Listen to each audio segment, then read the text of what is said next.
Hey y'all, it's Rachel from Terroir Farms, and I'm sorry there's so much background noise. The roosters are crowing, the pigs are yelling at me, the dogs are barking at something, I don't know.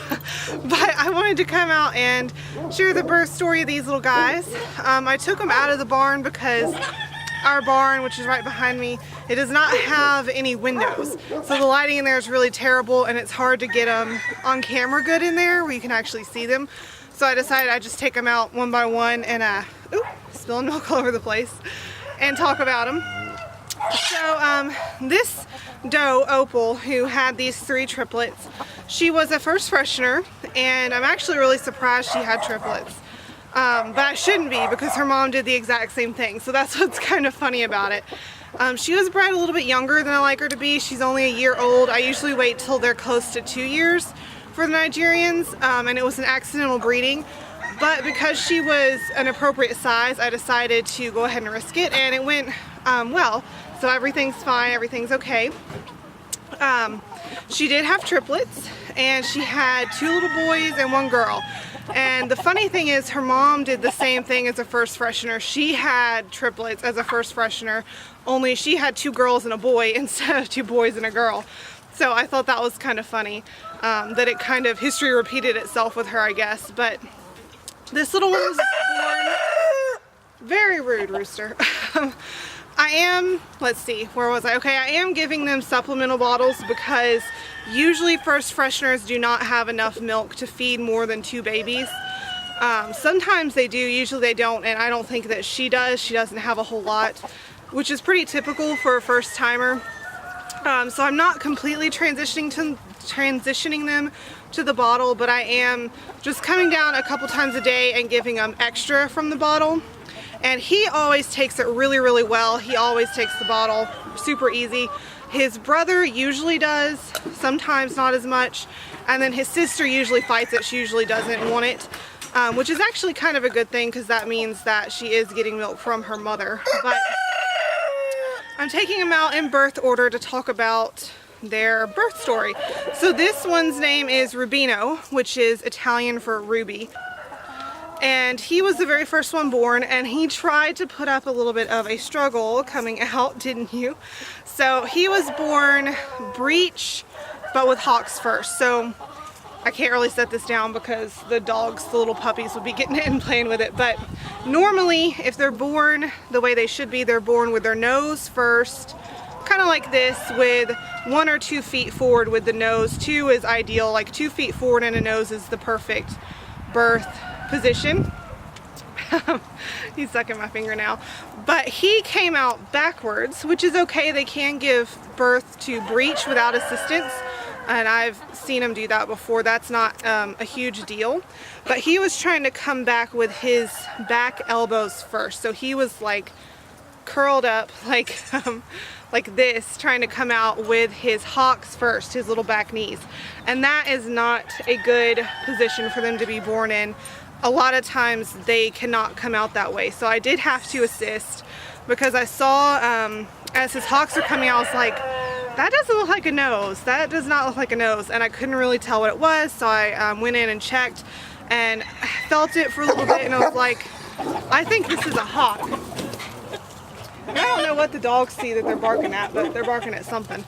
But yeah, I went in and I felt it. I could tell it was a hawk. So I followed it down, got kind of inside the crook of the elbow, and pulled his hooves out because that's how it needs to be for them to give birth a breech. It needs to be the back hooves first instead of the hocks. So that was just a little bit of minor assistance, nothing major. And he came out just fine once I got his back legs out. Then he came out fine, and luckily for her, they were very small. These are actually the smallest kids that I've ever had born here, or that I've ever even seen, actually. When they were first born, they couldn't have weighed more than a pound. They were tiny, just absolutely tiny. And that's actually a good thing. I would have liked them a little bit bigger because they were just super tiny. But it's a good thing for first fresheners to have multiples when they can. Twins is ideal because then usually they can feed them without help, but they're also smaller. You don't want them to have like a big single. That's really hard for a first freshener, especially to give birth to. So it's good that she had multiples. And it's good that they were smaller because it made the birth really easy for her. So this little guy, Rubino, was the first one born, and I'm gonna go grab his sister, who was next. All right, so I'm back now with Gemma, who is the itty bittiest one. She was the smallest one, and she was the second one born. So, and I think she's really lovely. Gemma is Italian for gem, like a gemstone. I know I'm so original, but that's little Gemma. She also came out breech. However, she came out appropriately breech. So she came out backwards, but with her hooves first, and that's what you want if you get a breech. You want them to come hooves first. So she came out with no assistance from me. She just shot out like lightning, basically.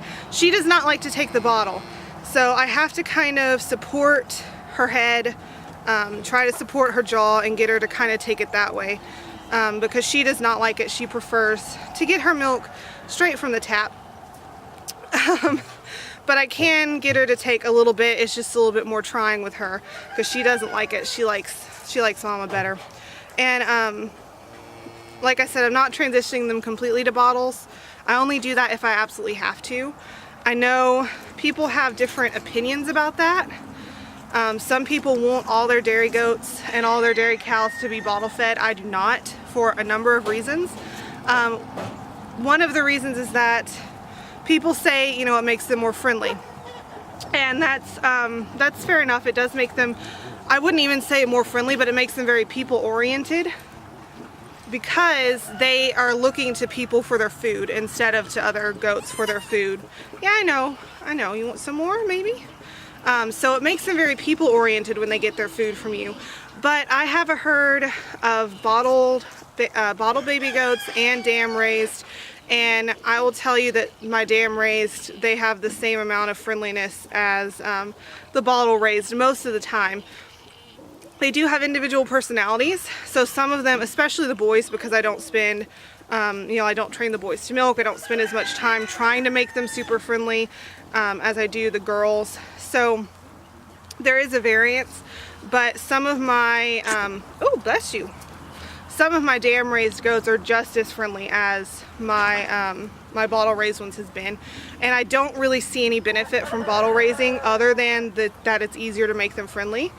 But if you spend time with them as kids, that will also make them friendly, so that's not a big concern to me.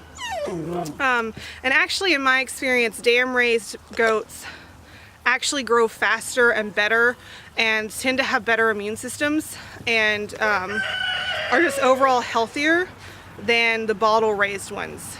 So I really prefer that because they seem to do much, much better.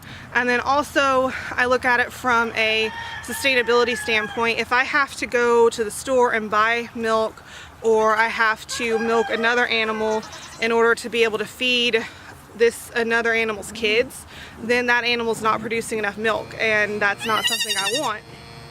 And then also I want those good mothering skills. I want them. The baby goats found the little cap to this that I set down, or not the goats, the puppies. They found the cap to the bottle that I set down. But yeah, if they don't have good mothering skills, then that's not something I want to be breeding. And you can actually breed mothering skills out of them by just continuously bottle feeding each generation.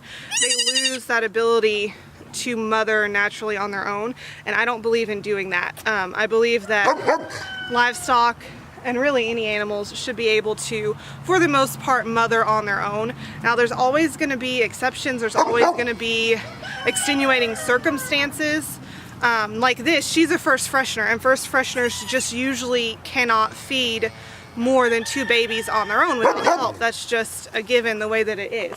But so that's like, you know, for a first freshener it's not a big deal, because oops, I just sprayed you all over with milk, because it's kind of to be expected that a first freshener would not have enough milk to feed 3 babies. So we cut them some slack there. And you know, sometimes stuff just happens, you know, you lose the mother or the mother gets sick or something like that. So but overall, I want them to be able to raise their own babies. So that's just my opinion.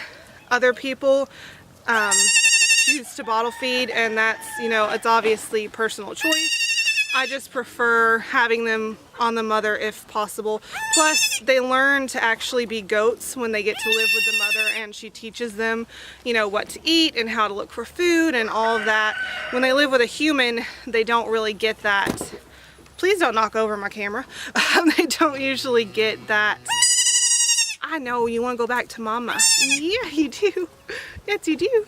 They don't get that learning, so that's another reason I like to keep them with the mom. But anyway, that's just my personal opinion.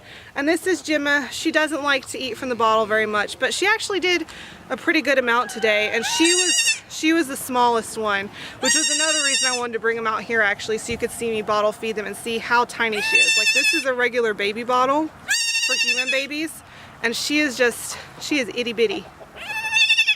Yeah, you want to go say hi? Yeah. This little one is little Zafiro, which is Italian for sapphire, which is my birthstone actually. And he was just nursing mom, so I don't know how much he's going to take. He usually takes it really well though, but since he was just eating, I don't know if he will. Oh, it looks like he's doing okay. He was the last one born, and he actually came out like normal. He came out nose and feet first, no problems, really easy.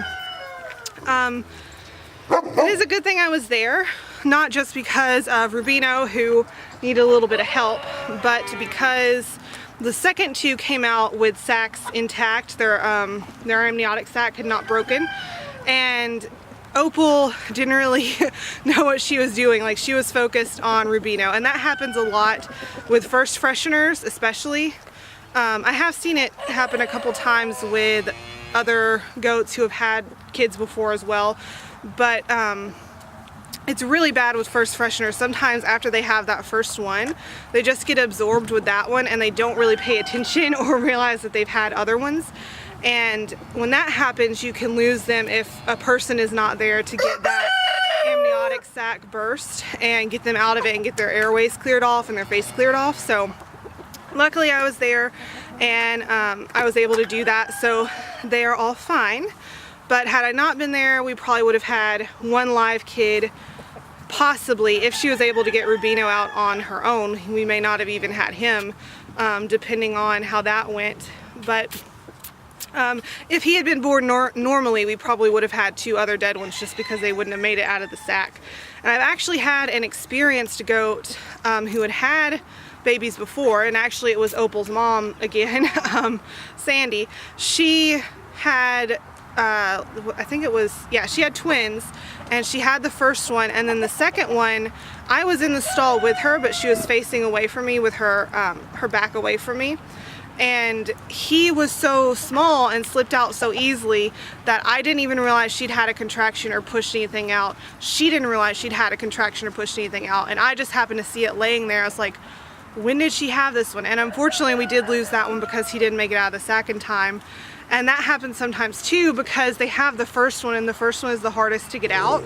And then usually the next one or two, or however many they have, they're usually smaller, and they come out a lot easier, and sometimes a lot faster as well.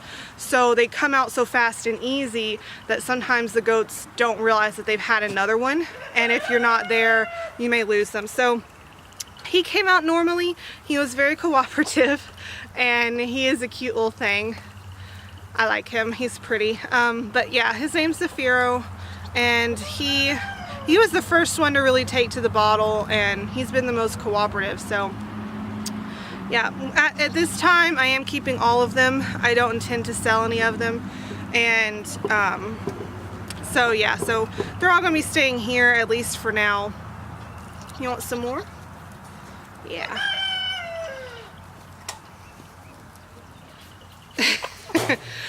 This was a past bottle baby, in case you can't tell. I bet she would even take a bottle now if I let her. I want to see. You want to take it? You take a bottle? You remember what it is? No? You kind of remember what it is? Nope.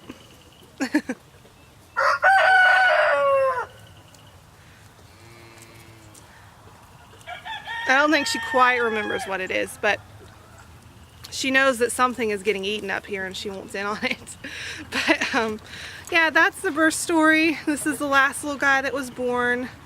So it's always fun to have the little babies around. We're having a very small kidding season this year. I'm not going to have a whole lot of does to kid, and the remaining ones aren't going to kid until the fall. So these will be our only spring babies.